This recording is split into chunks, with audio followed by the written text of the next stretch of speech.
In 1918, the United States embarked on a very bold venture, launching its first airmail service. And to commemorate this, the post office put out a 24-cent stamp featuring a Curtiss Jenny biplane. But a printing error made this stamp a legend. U.S. mail heads for its first trip by air. On display are the first stamps for U.S. mail by air.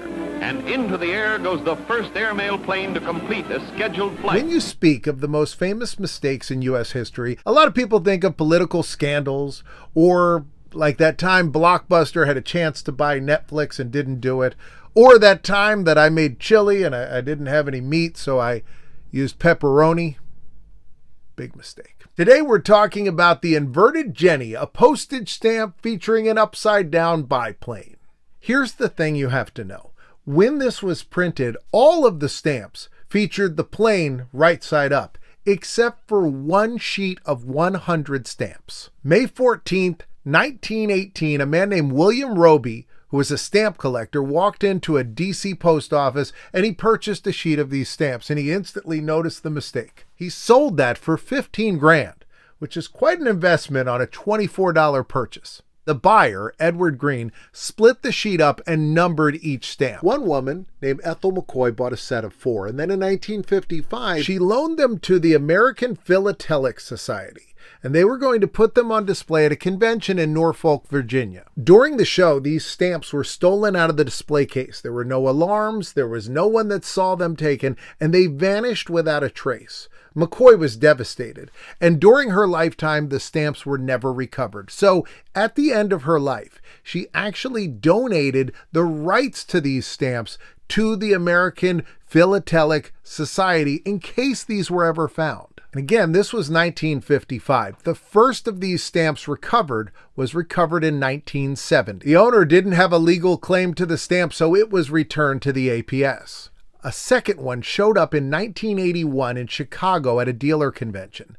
And the guy said, "Hey, this is mine. I bought it fair and square." But he too had to return that one to the APS. In 2016, a third one was found in a safe deposit box in Ireland. There's only one other inverted Jenny stamp that is unaccounted for. So 98 of the 100, they know where those are. And one of them sold 2 years ago for over $2 million.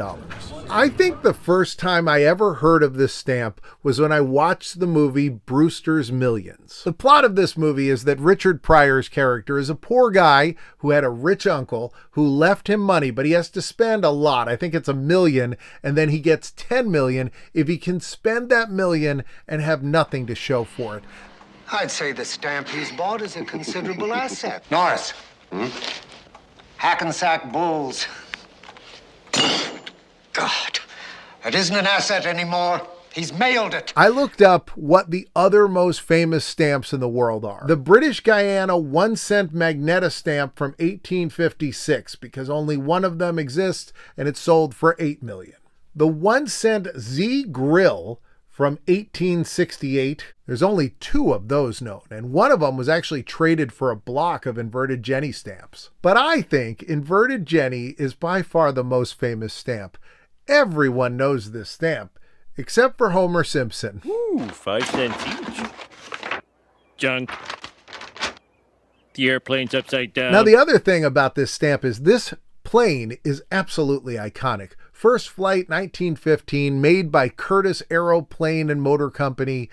This was the most iconic biplane. Anytime you see an old-timey biplane, usually it's this. The name of the plane was actually JN4, but the pilots would call it Gen 4, and eventually they just started calling it Jenny. The Jenny was the go-to training plane for the U.S. Army during World War I, and actually almost 95% of all American and Canadian pilots during that war learned how to fly on a Jenny. And then, after the war ended, the government had a ton of these planes, and so they sold them off to civilians at a really good price. So this became the first plane that could be owned cheaply by a civilian. And that's why the post office commissioned a bunch of these Jennies to use for their airmail service.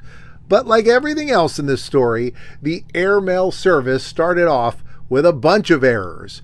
They picked a pilot named George Boyle, who was just out of flight school and completely unprepared for this. But he was engaged to the daughter of a postal commissioner who decided he was just the perfect man for the job. So he went out to do this first run, and it was a big deal. The President of the United States, Woodrow Wilson, was there, and he actually put the final letter onto the plane before it took off. And then George flew in the wrong direction and eventually crashed the plane. But he survived, and he got another chance to try to fly the mail, and he got lost again, and then he was taken off airmail service for good. So here's why this stamp is so famous.